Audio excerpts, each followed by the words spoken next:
There are two ways to kill a woman. You can stop her heart, or you can keep it beating while you tear everything else away. Death is quick, but what Julian Blackwood is doing to his wife, that is eternal. Most husbands divorce the wife they blame for their children's death. Julian kept her. He moved Arya into the East Wing, the nursery meant for the son she couldn't save. He surrounded her with silence and toys that will never be played with. He looks at her not with love, but with a cold, clinical hatred. He tells her that leaving is an admission of guilt, so she stays. She becomes the ghost haunting his hallways, taking every insult, every poison look, every ounce of his rage. He thinks she stays because she's guilty. He thinks she deserves the punishment he's built for her. But Julian is making a fatal calculation. He has no idea that the moment she finally walks out that door, she isn't just leaving him.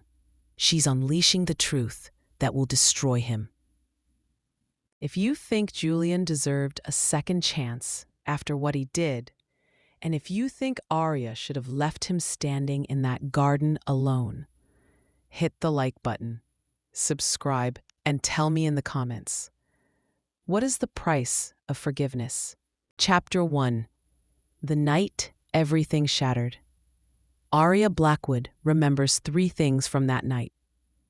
The first, the sound of her own voice, sharp and maternal, telling 4-year-old Elias to stay exactly where he was while she grabbed his favorite blanket from the car.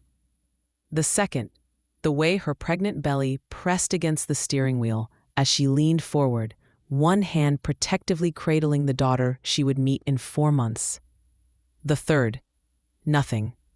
Just nothing. There is a void where memory should exist, a black hole that swallowed the most important moments of her life. She doesn't remember starting the car. She doesn't remember the road. She doesn't remember the impact that killed her son instantly and triggered the hemorrhaging that took her daughter 3 hours later in an operating room where Arya lay unconscious, unaware she was losing everything. When she woke 2 days later, Julian was standing at the window of her hospital room. He didn't turn around. "They're gone," he said, his voice flat and distant, like he was reporting the weather. "Both of them." Arya's hands moved to her stomach instinctively, finding it deflated, empty, wrong. The monitors beeped steadily around her, machines confirming she was alive, even as her soul tried desperately to exit her body. "Elias?" Her voice cracked on his name. "The funeral is in 3 days." Julian's shoulders were rigid, his reflection in the window showing nothing but a blank mask.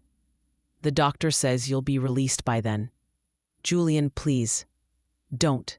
He finally turned, and what she saw in his eyes made her wish she had died in that car. There was no grief there, no shared mourning, no partnership in devastation. There was only accusation. "Don't say my name like you have the right to comfort from me." The heart monitor began beeping faster, matching her panic. I don't remember what happened. The doctor said, "You were driving." Each word fell like a stone. "You insisted on driving, even though I offered. You took our son, you took our daughter, and you drove them into a guardrail at 60 miles per hour. No," she shook her head, tears streaming. "No, I would never." "The police report is clear, Arya. There were no other vehicles involved, no obstacles, just you driving off the road." He walked toward the door, his movements mechanical. "I've arranged for a private nurse. You'll recover at home." "Julian, please, I don't understand." He paused at the threshold, his back to her. "I loved you," he whispered, and somehow that past tense was more devastating than any scream. "I loved you more than I thought possible. But every time I look at you now, all I see is their faces. And I will see their faces every single day for the rest of my life. The door closed with a soft click. Arya was left alone with machines that confirmed she was breathing, even though she wasn't sure why she should. But what happened next was something she never anticipated.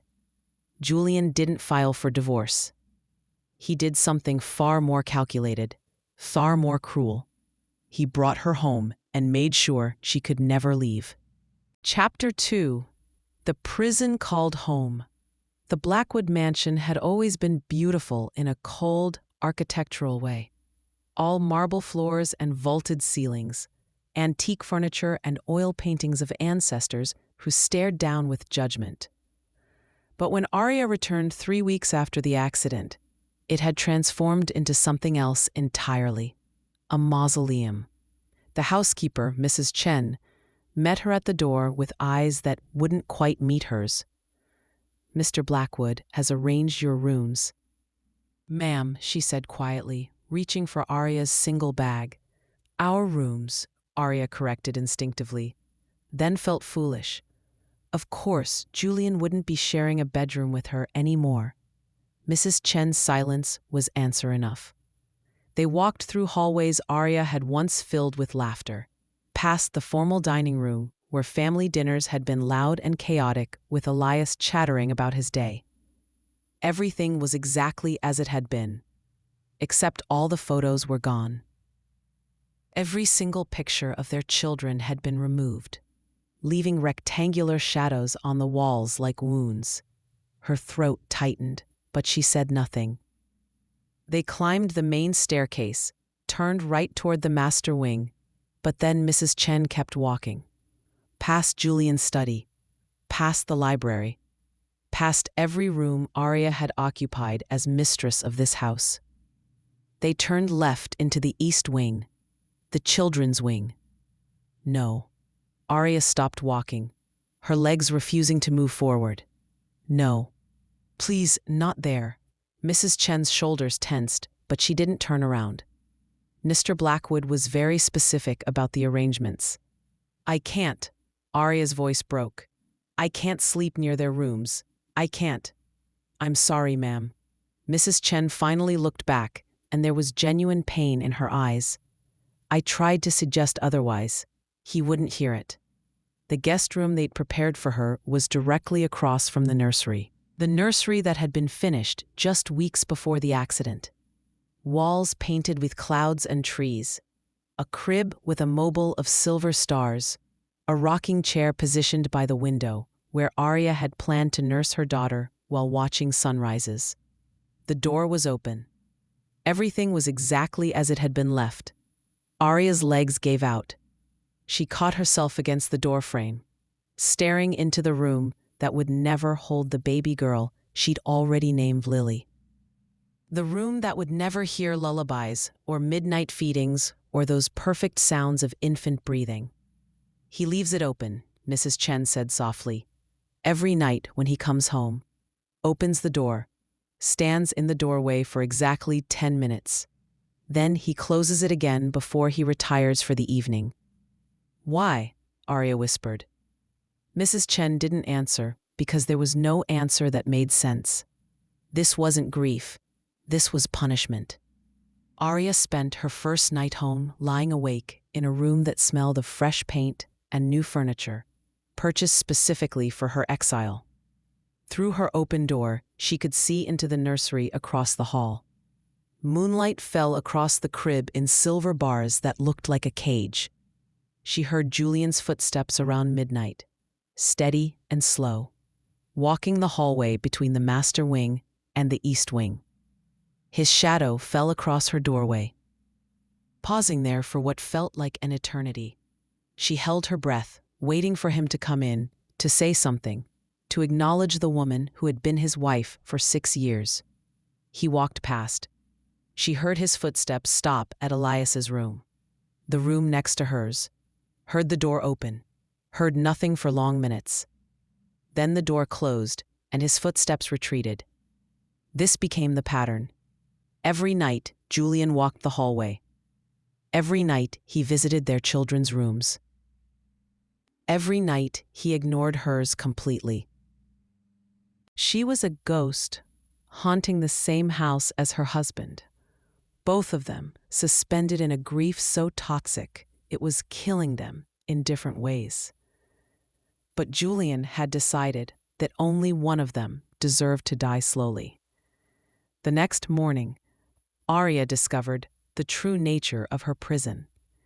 She came downstairs for breakfast and found Julian's mother, Evelyn Blackwood, sitting at the dining table with two of Julian's aunts.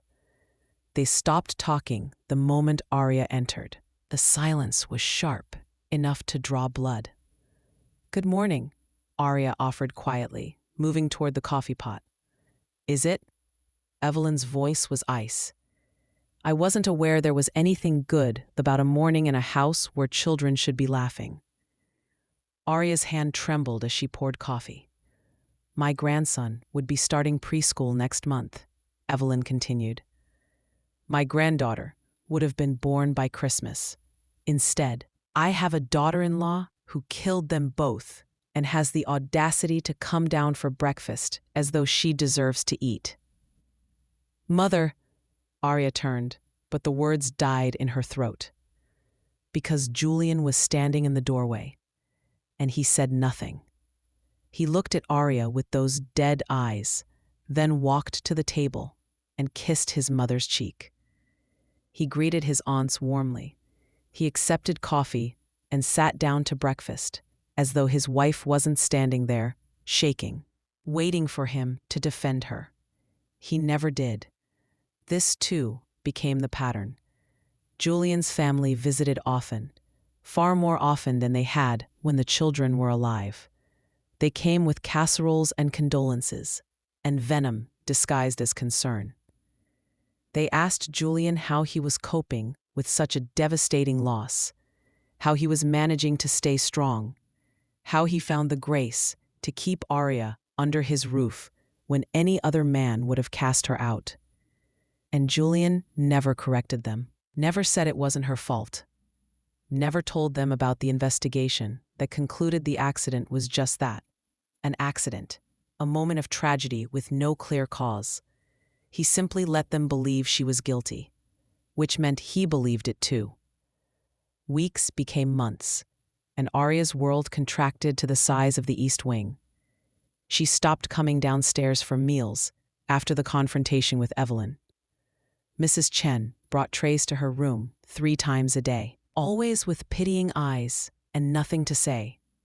Arya stopped looking in mirrors because she couldn't recognize the woman staring back. Hollow cheeks and haunted eyes and hair that had lost its shine.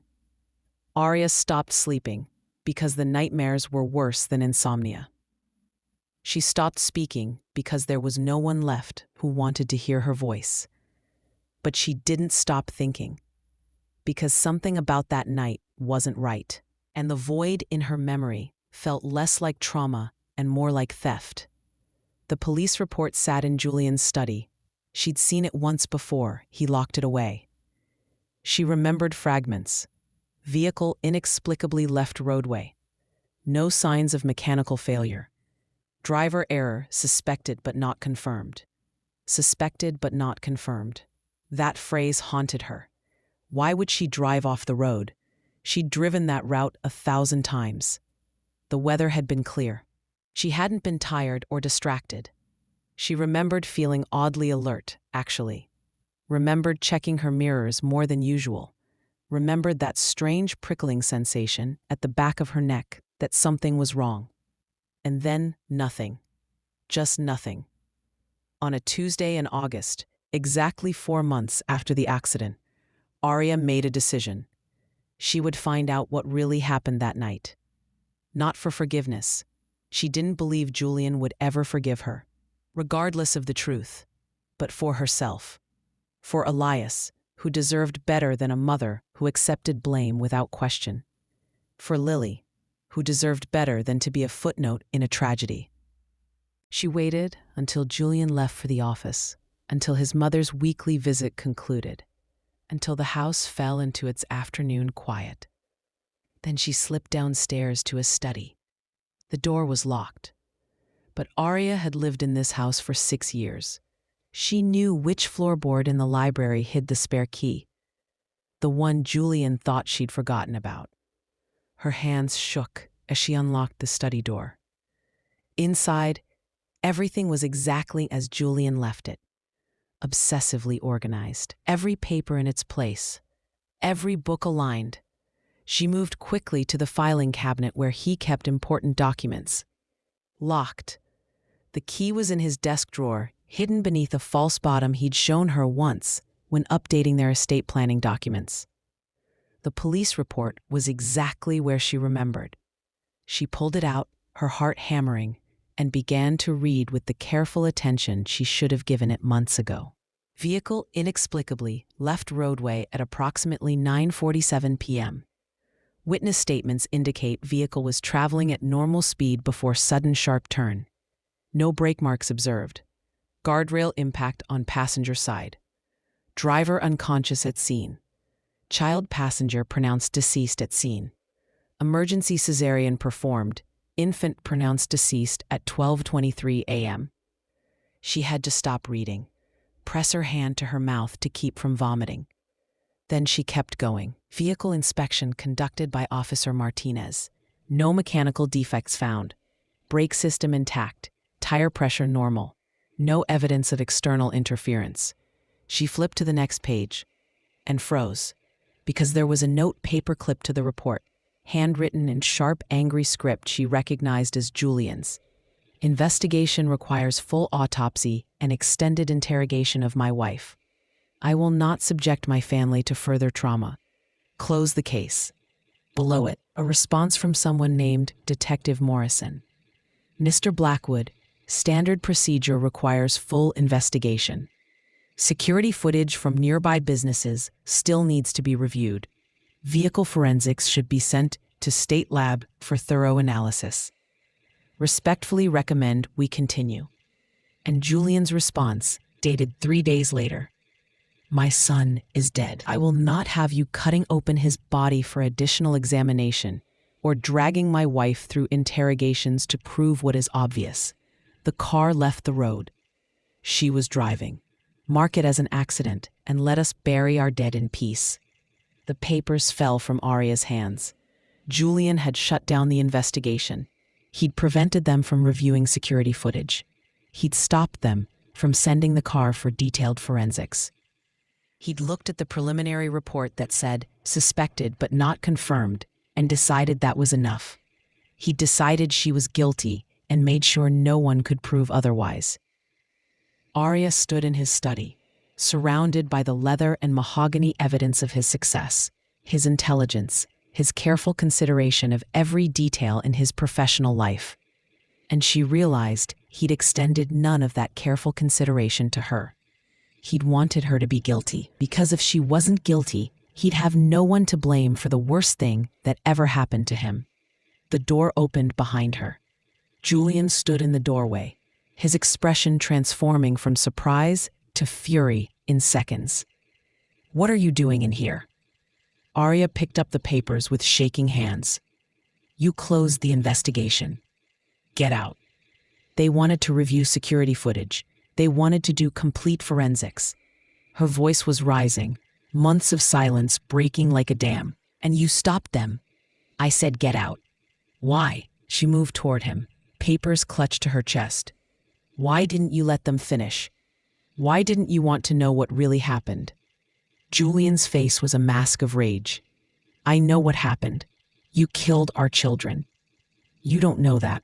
The report says suspected, not confirmed. It says, he crossed the room in 3 strides and ripped the papers from her hands. It says you drove off the road for no reason. It says there were no other vehicles, no obstacles, nothing except you making a choice that murdered our son and daughter. I didn't choose anything. I don't even remember. Convenient. His voice was poison. Very convenient that you don't remember the moment you destroyed everything. Tears streamed down her face. Julian, please. Something was wrong that night. I felt it before we even got in the car. I remember feeling like something was off, like, enough! He grabbed her arm, his grip bruising. I have tolerated your presence in my home out of a sense of obligation to the vows I made. I have given you shelter and safety when I should have cast you into the street. But I will not stand here and listen to you make excuses for the inexcusable. He dragged her toward the door. I gave you one rule. Arya, stay out of my way. Stay in the East Wing. Accept what you've done. And you can't even manage that. He pushed her into the hallway. I should have divorced you, he said, his voice dropping to something cold and final. But I realized that would be mercy. And you don't deserve mercy. So instead, I'm going to keep you here, in this house, near the rooms where our children should be sleeping. And every single day, you're going to remember what you took from me. From us, she whispered. I lost them too. Julian leaned close, so close she could see the gold flecks in his brown eyes, could smell his cologne, could almost remember when that proximity meant comfort instead of cruelty. You lost them because you killed them, he said softly. I lost them because I trusted you to keep them safe. Ye are not the same. He walked away, taking the police report with him. Arya sank to the floor in the hallway, her body folding in on itself. And for the first time since the accident, she didn't cry, because she just realized something. Julian needed her to be guilty. His grief was so enormous, so devastating, that it required a villain to make sense. And she was convenient. She was there. She was the driver. But what if she wasn't guilty?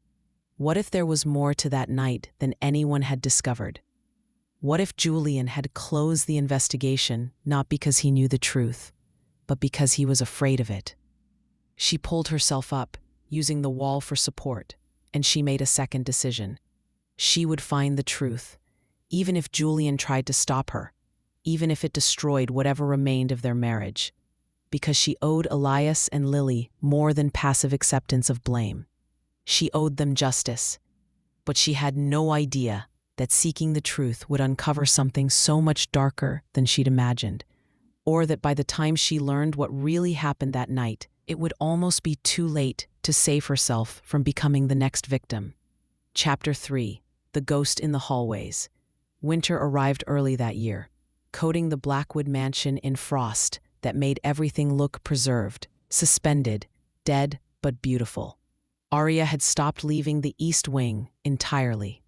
Not because Julian demanded it, though his cold silence made the expectation clear, but because every time she ventured into other parts of the house, she encountered family members who had perfected the art of cruelty disguised as concern.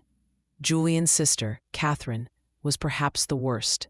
She visited on a gray December morning, sweeping into the house with bags from expensive boutiques and a smile that didn't reach her eyes. Arya heard her voice from the top of the stairs, that practiced sympathy that wealthy women wielded like weapons. Julian, darling, you look exhausted. You're working too hard. I'm managing. Julian's voice was distant, professional. You shouldn't have to manage alone. Have you considered? Well, have you thought about what's best? Keeping her here can't be healthy for your healing process. Arya's hand tightened on the banister. Catherine, I appreciate your concern. I'm simply saying that divorce isn't a moral failing, especially under these circumstances. Everyone would understand. You could start over. You're still young. You could find someone. I'm not having this conversation. But Julian, I said no. There was a long silence. Very well, Catherine finally said, her tone suggesting she found his decision incomprehensible. But keeping her here, letting her live in this house after what she did, it's almost like you're rewarding her. Trust me, Julian replied, something dark threading through his words. Nothing about Arya's life here is a reward. Arya retreated to her room before Catherine could spot her. But she couldn't retreat from the truth in Julian's statement. He was right. This wasn't living. She existed in a strange, suspended state. neither wife nor divorced, neither mother nor childless. The law said her children were dead, but her heart couldn't accept it. The world said she'd moved on. After all, she was still breathing, still eating, still walking, but she felt like a photograph slowly fading, all her colors washing out until she'd eventually disappear completely. The only thing that kept her tethered to reality was her secret investigation. She'd started small, carefully. When Mrs. Chen brought meal trays, Arya would ask casual questions about the night of the accident. Had anyone been acting strangely around the house that week? Had there been any workers or visitors she didn't recognize? Mrs. Chen always looked uncomfortable, but sometimes she offered fragments of information. "There was a man here the week before," she'd said once, her voice barely above a whisper. "He came to inspect the vehicles. Said Mr. Blackwood had arranged it." "What kind of inspection?" "I don't know, ma'am. But he spent a long time with your car specifically." Arya's pulse had quickened. "Do you remember his name? What company he was with?" Mrs. Chen had shaken her head, clearly regretting saying anything. "I'm sorry. I shouldn't have mentioned it. Mr. Blackwood said the cars were all fine." The conversation had ended there, but the seed was planted. Someone had inspected her car days before the accident. Julian had arranged it, and he'd never mentioned it. Arya began keeping a journal, hiding it beneath a loose floorboard in her room. She recorded every fragment of information, every half-remembered detail from that night, every conversation she overheard. She wrote down what she could remember, the feeling that something was wrong, the way her hands had been slightly numb on the steering wheel, the strange metallic taste in her mouth, the way her vision had seemed to narrow just before the void in her memory. The more she wrote, the more convinced she became. That wasn't normal driving error. That was something else.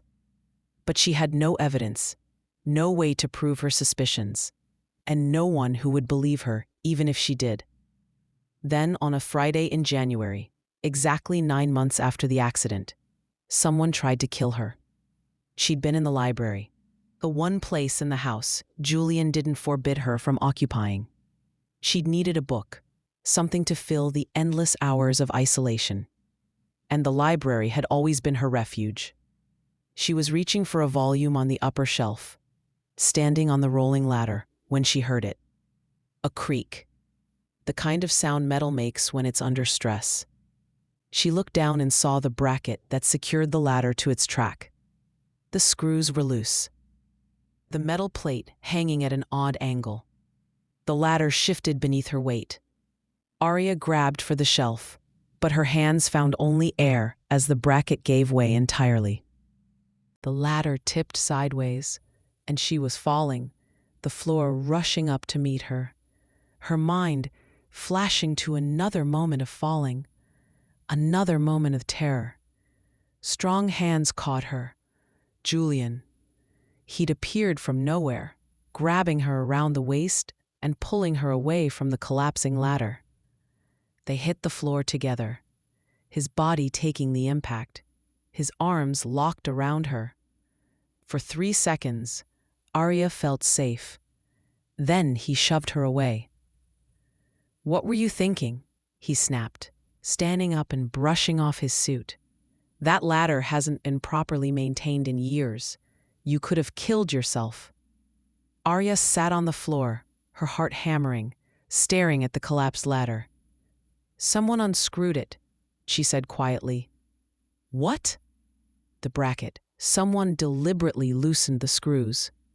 She stood up, her legs shaking, and moved toward the ladder. "Look, those aren't wear marks. Those are fresh scratches. Someone used a tool recently." Julian stared at the bracket, his expression unreadable. "You're being paranoid." "Julian, please, just look." "Enough." He turned away. "The maintenance staff has been lax. I'll speak to them about it. But stop seeing conspiracy where there's only neglect." He walked out of the library, leaving her alone, with the evidence of something that wasn't neglect at all. Arya knelt beside the ladder, her hands running over the loosened screws. And she realized something that made her blood run cold. Someone in this house wanted her dead. Not in the metaphorical way Julian wanted her to suffer. Actual death. Because if the accident had been intentional, if someone had tampered with her car that night, then she wasn't guilty of anything except surviving. And survivors could ask questions. Survivors could investigate. Survivors could eventually uncover the truth, unless they became victims too. Arya stood up, her decision crystallizing. She had to leave this house. Not eventually, not someday, now. But as she turned toward the door, she saw something that stopped her cold. Julian was standing in the hallway, just out of sight, his phone pressed to his ear. "Yes," he was saying, his voice low and urgent. "The ladder. I need you to replace it tonight." "No, she's fine. I got there in time. Because I'm not ready yet. Because there are things I still need to understand." A long pause. "Just do what I asked, and make sure the replacement looks old, like it's been here for years. I don't want her getting suspicious." He ended the call and walked away. Arya pressed her hand to her mouth, fighting the urge to vomit. Julian had known. He'd known someone had tampered with the ladder. And instead of investigating, instead of protecting her, he'd ordered someone to cover it up. The man who'd saved her was also the man who'd made sure the evidence of her near murder disappeared. What did that mean? Was he trying to protect whoever had done it? Or was he doing something even worse? Was he testing her? Seeing if she'd figure it out? Waiting for the right moment to let the next accident succeed? Arya's hand shook as she closed the journal entry that night. She had two options: leave immediately, flee to safety, and spend the rest of her life wondering what really happened and whether she'd ever see justice for her children. Or stay long enough to uncover the truth, knowing that every day she remained in this house brought her closer to becoming the next victim. It wasn't really a choice. She would stay. She would find out what happened to Elias and Lily. And then she would leave, taking with her the evidence that would either vindicate her or destroy Julian. But she had no idea how quickly the truth would surface, or how devastating it would be when it finally emerged. If you were her, would you have walked away right then? Tell me in the comments. Chapter 4: The Unraveling. The revelation came not from Arya's investigation, but from a source she never expected: Julian's own guilt. He'd been drinking.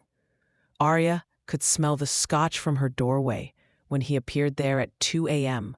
on a Tuesday, just 4 days after the ladder incident.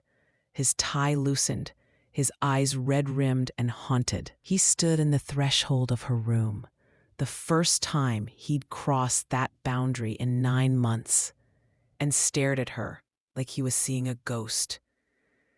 "I need to tell you something," he said, his words slightly slurred.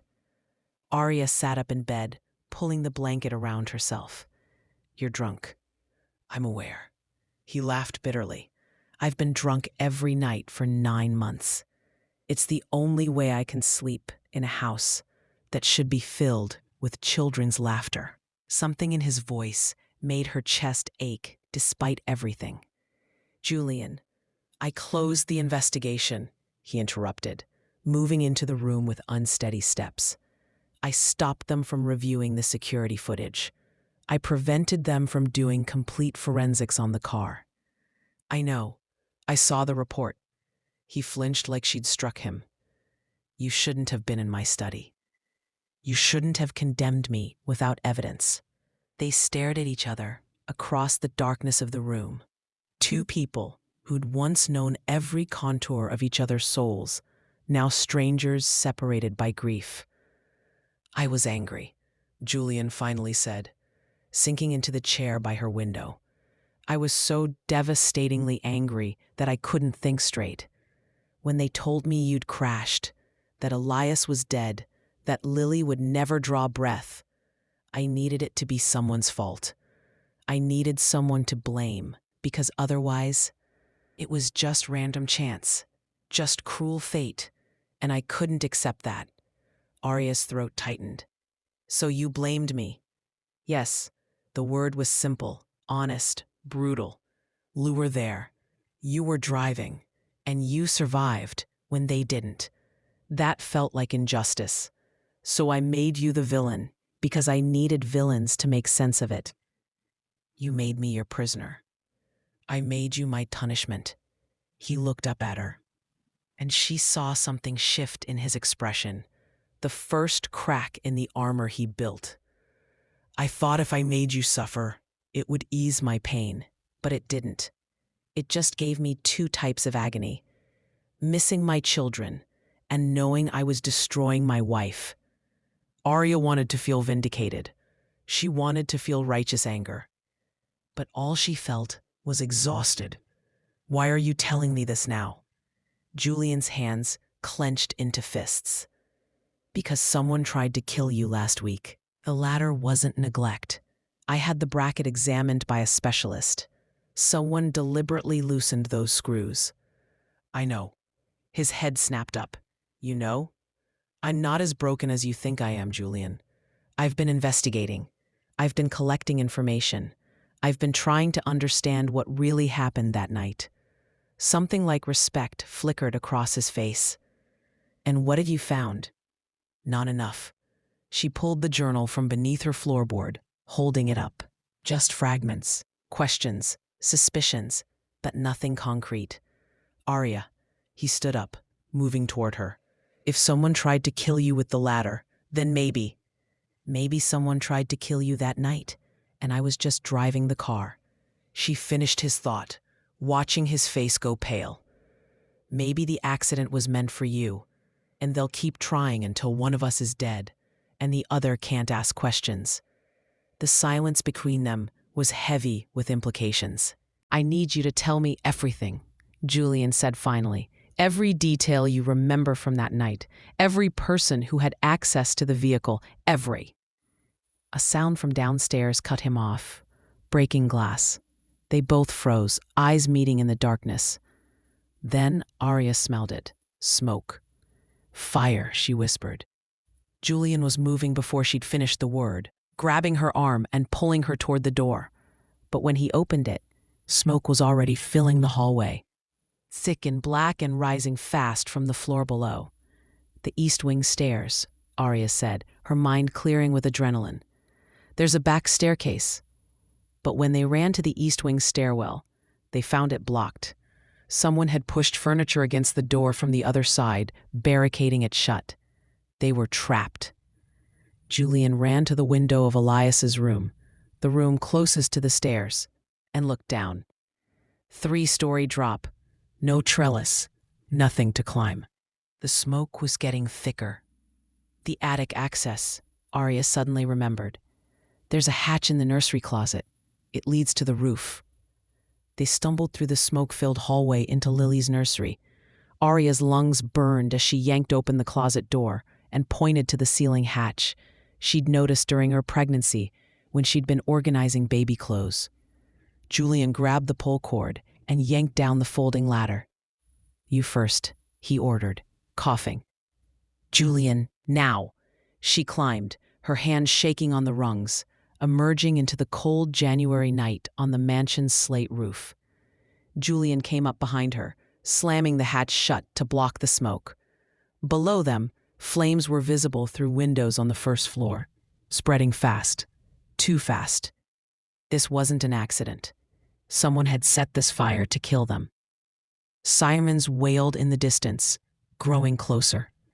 Julian's phone was in his hand, already connecting. This is Julian Blackwood. My house is on fire. My wife and I are on the roof.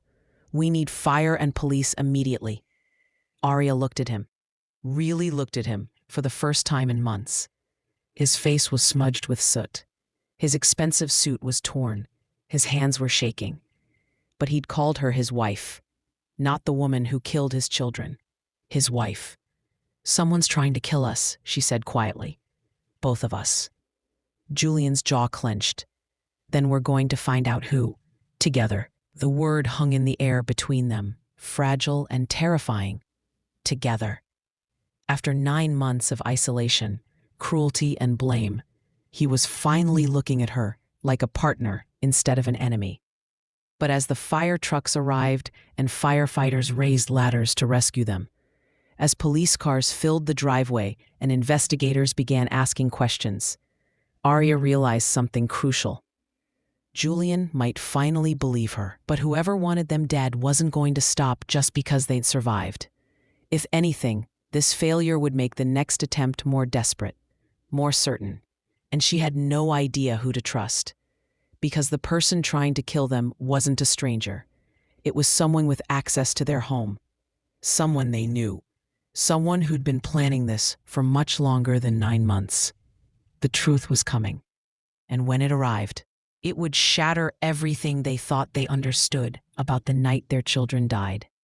Chapter 5. The Truth That Destroys. They spent that night in a hotel, neither of them speaking much, both of them processing the reality that someone had just tried to burn them alive. The police investigation revealed what Arya had already known. The fire was arson, gasoline used as an accelerant, entry through a basement window, furniture deliberately moved to block escape routes. Premeditated, professional, meant to kill. Julian sat on the edge of the hotel bed at 4 a.m., his head in his hands, while Arya stood by the window, watching the city lights blur through glass that needed cleaning. "I need to tell you about the car inspection," Julian said suddenly, his voice hoarse. Arya turned from the window. 3 weeks before the accident, I received a threatening letter. Anonymous. It said I'd destroyed someone's life through one of my business deals. And they were going to make me pay by taking what I loved most. He looked up at her, his eyes hollow. I thought it was just another angry investor. I get threats occasionally. People who lose money blame me instead of the market. But I had security sweep the house, inspect our vehicles, check everything. The cars came back clean. Mrs. Chen mentioned someone inspecting my car. Yes, a company called Safeguard Auto. They're reputable, thorough. They found nothing wrong. His hands clenched. So I dismissed the threat. I thought it was just words from someone angry and powerless. But 3 weeks later, I drove off the road. Yes, Julian's voice cracked. And when the police started investigating, when they wanted to do full forensics and review security footage, I stopped them. Because I hired Safeguard. They told me the cars were pristine. So when the crash happened, I trusted that fake report more than I trusted you. Because if the cars were fine, then the driver had to be the problem. My own security measure was the reason I condemned you. The weight of that confession settled between them. You believed a stranger's report over your wife, Arya said quietly.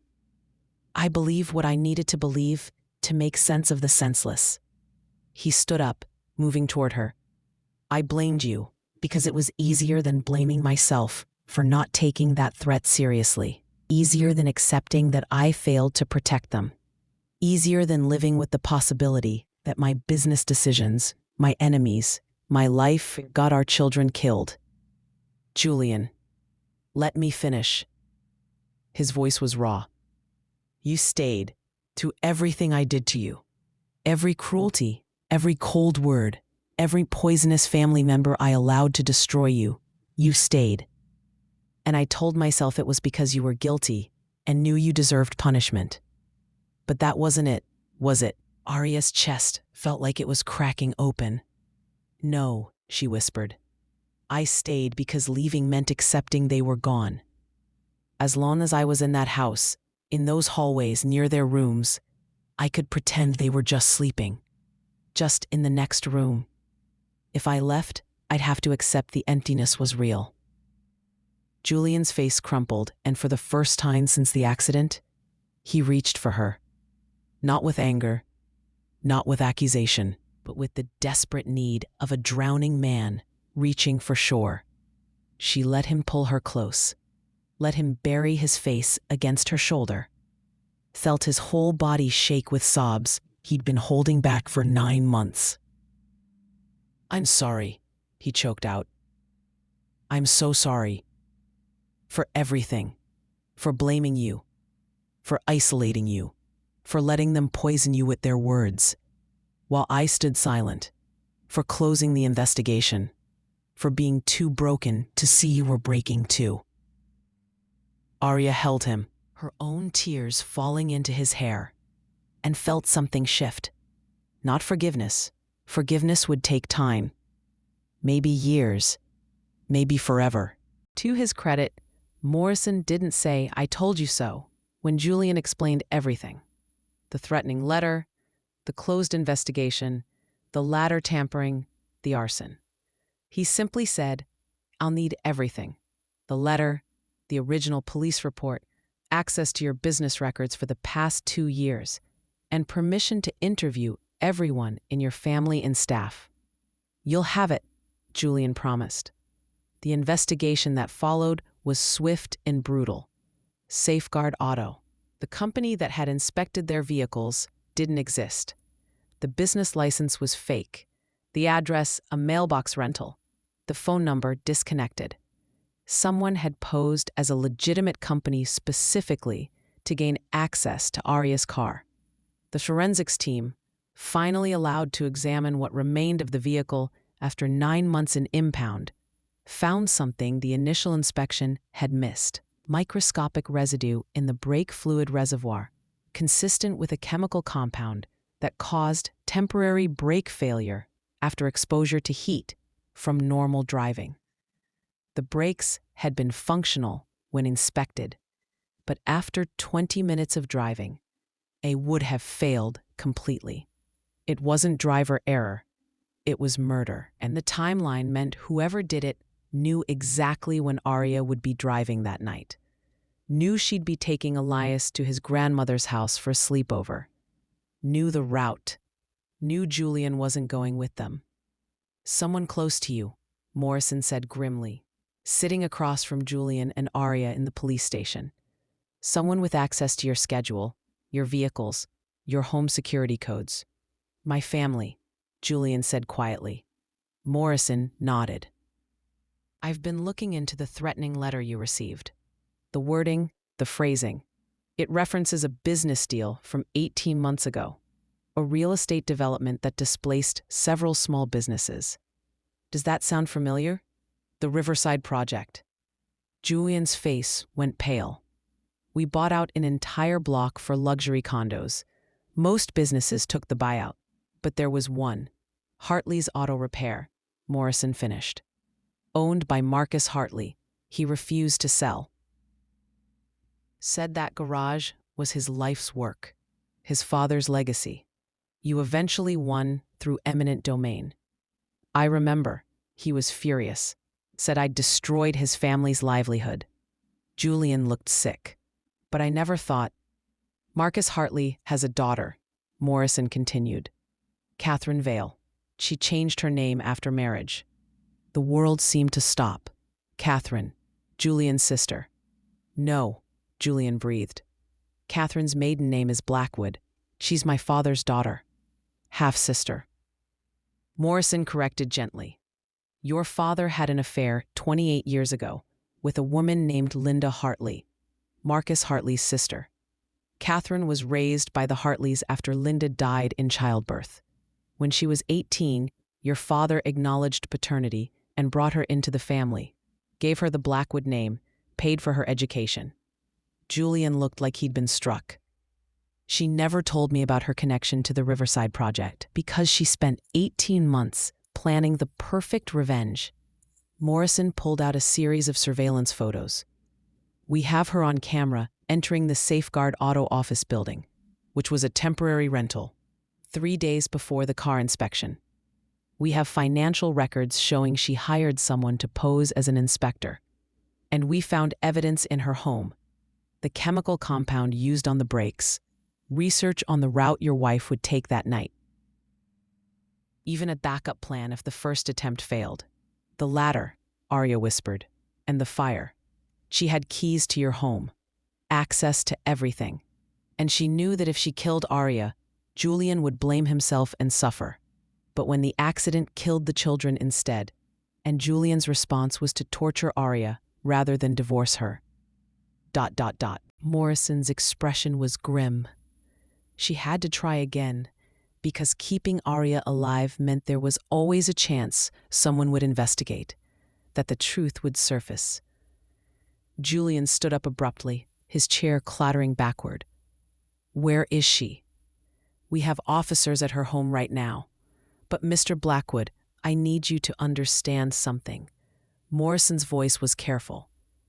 Your sister, half-sister, did this because you destroyed her uncle's business. In her mind, she was avenging family. The fact that she's been part of your family, attending dinners, visiting your home, watching you suffer while knowing she caused it. He paused. This is going to be complicated. Complicated? Julian's voice was shaking with rage. She murdered my children. She tried to kill my wife 3 times. She let me torture Arya for 9 months while knowing the truth. What's complicated about that? Nothing. Morrison agreed. I'm simply preparing you for what comes next. The trial, the media, the family fallout. But Julian was already moving toward the door. Arya caught his arm. Where are you going? To see her, to ask her why, to make her look at me and explain how she could smile at family dinners knowing what she'd done. Julian, the police are handling. I need to hear it from her.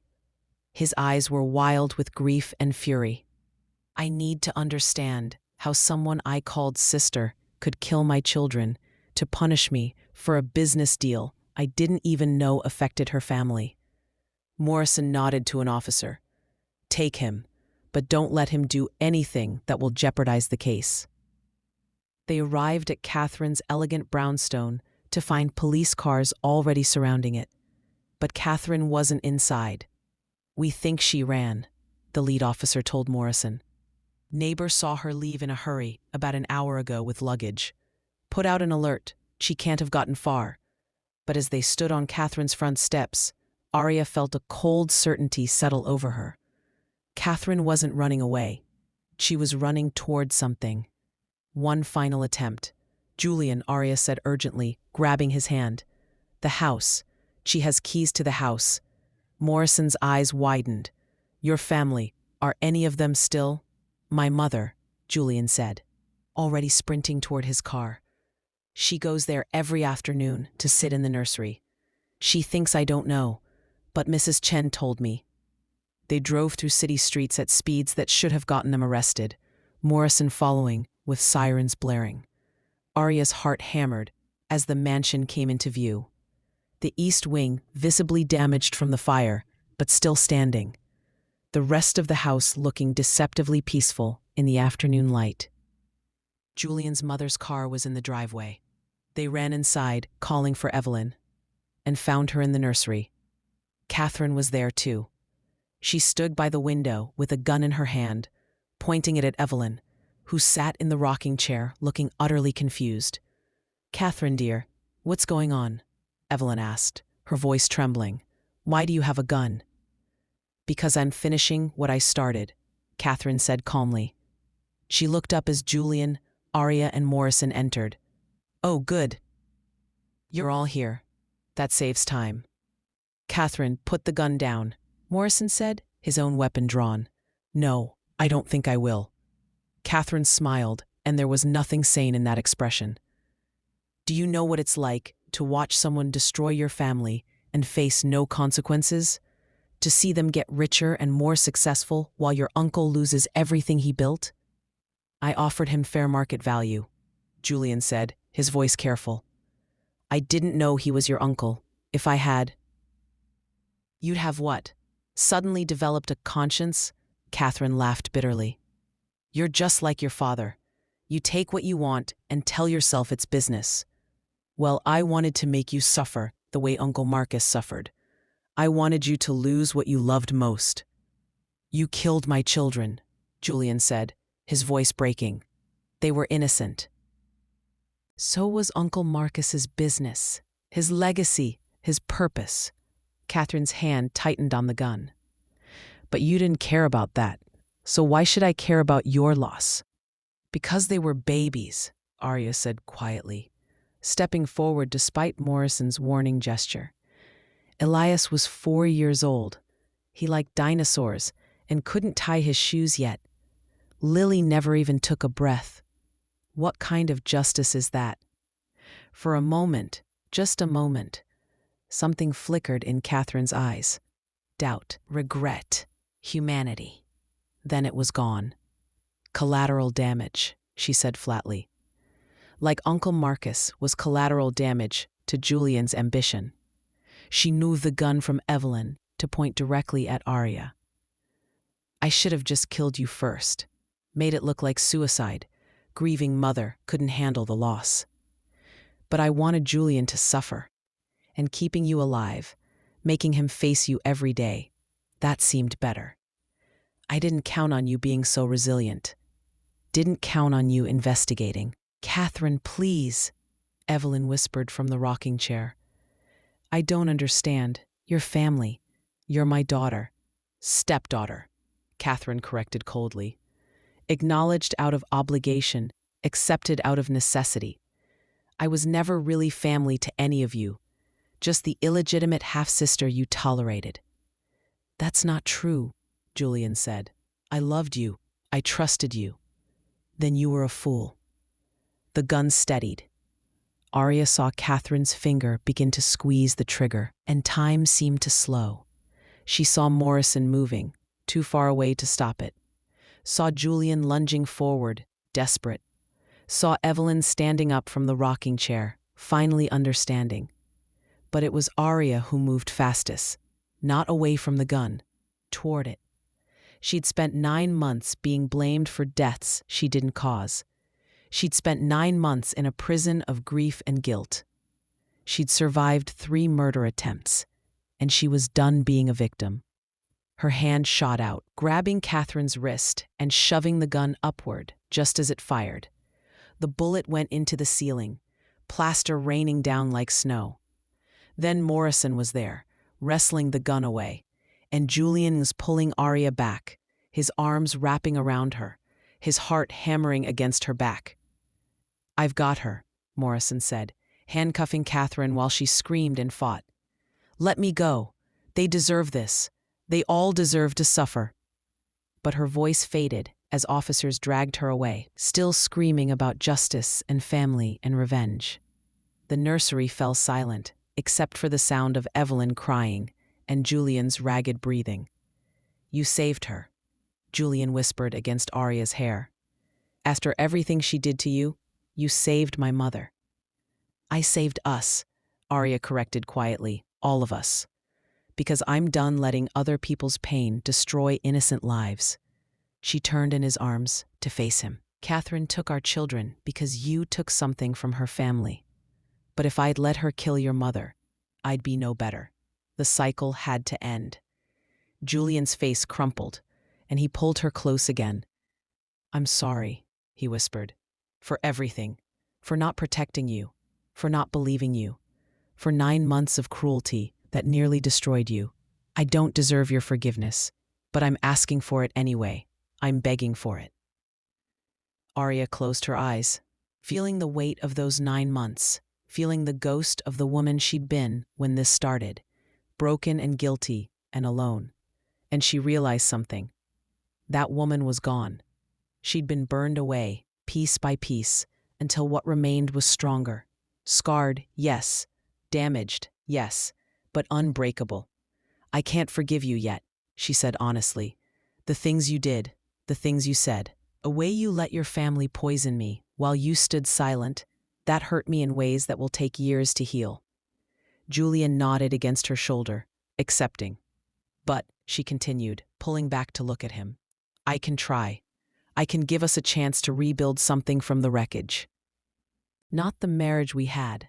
That died the same night our children did. But maybe something new. Something forged in truth instead of illusions. I'll take it, Julian said hoarsely. I'll take whatever you're willing to give. I'll spend the rest of my life proving I'm worthy of it. You'll have to, Arya said firmly. Because I'm not the woman who stayed silent anymore. I'm not the woman who accepted blame for things she didn't do. If we do this, if we try to find our way back to each other, it will be as equals, as partners, as two people who survived the worst and chose to keep surviving together. Julian cupped her face in his hands, his thumbs wiping away her tears. Together, he agreed. And in that nursery, the room meant for a daughter who never came home, surrounded by the evidence of someone else's rage and pain. They held each other and mourned properly for the first time. Not separately. Not as villain and victim, but as two parents who'd lost everything and were trying to find a reason to keep breathing. Epilogue, 18 months later. The new house was smaller than the mansion. Arya had insisted on that. No east wing, no west wing, no children's corridor that echoed with absence. Just a comfortable home with wide windows and a garden where things could grow. They'd sold the Blackwood mansion after the investigation concluded. Neither of them could imagine living there again, not with the memories of fire and grief and 9 months of psychological torture soaked into every wall. The proceeds went to a foundation they established in Elias and Lily's names, one that helped families dealing with unexpected loss, providing therapy, financial assistance, and community support. It wouldn't bring their children back, but it meant their names lived on as a force for healing instead of just markers on gravestones. Julian was in therapy 3 times a week.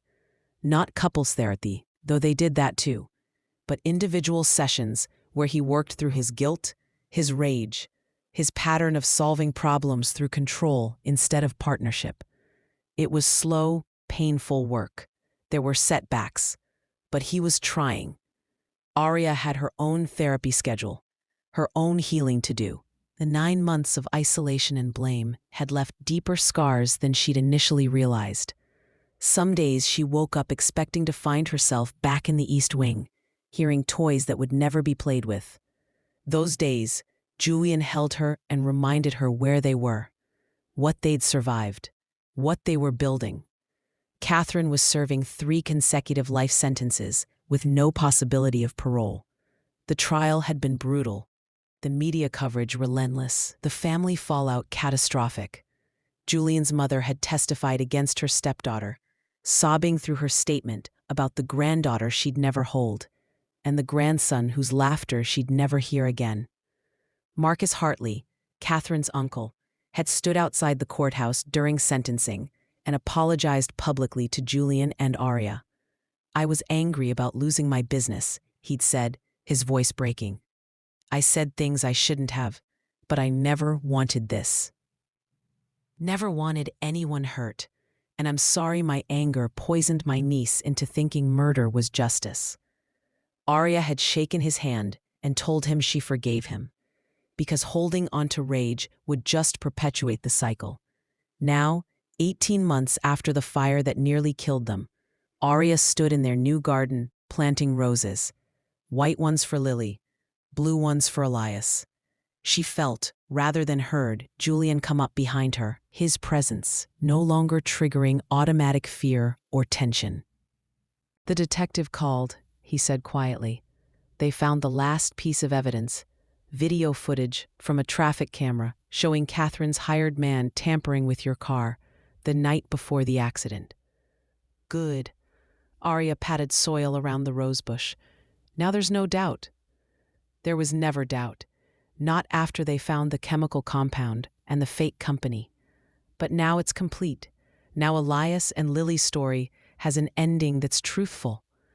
Julian knelt beside her in the dirt, his expensive suit forgotten. "Do you think they'd forgive me?" he asked, his voice small. "For what I did to you after they died?" Arya sat back, considering. "I think they'd want us to be happy," she said finally. "I think they'd want us to heal. And I think forgiveness is something we give to ourselves as much as to each other. "Have you forgiven me?" She looked at him, really looked at the man kneeling beside her, with soil under his fingernails and hope in his eyes. "I'm getting there," she said honestly. "Some days I'm so angry I can barely breathe. Some days I remember the things you said, the way you looked at me, and I want to leave and never come back. But then I remember you also saved my life. You also chose to believe me when it would have been easier to keep blaming me. You also stood beside me through Catherine's trial, even when your family pressured you to distance yourself." She reached out and took his hand. "You hurt me, but you're also trying to heal me, and that has to count for something." Julian brought her hand to his lips, pressing a kiss to her knuckles. "I'll spend the rest of my life earning your trust back." "I know." They knelt together in the garden, planting roses for children who would never see them bloom, building something new from the wreckage of everything they'd lost. It wasn't the happy ending Arya had imagined when she'd married Julian 7 years ago, but it was an honest one, a real one, a survival. And sometimes survival was enough.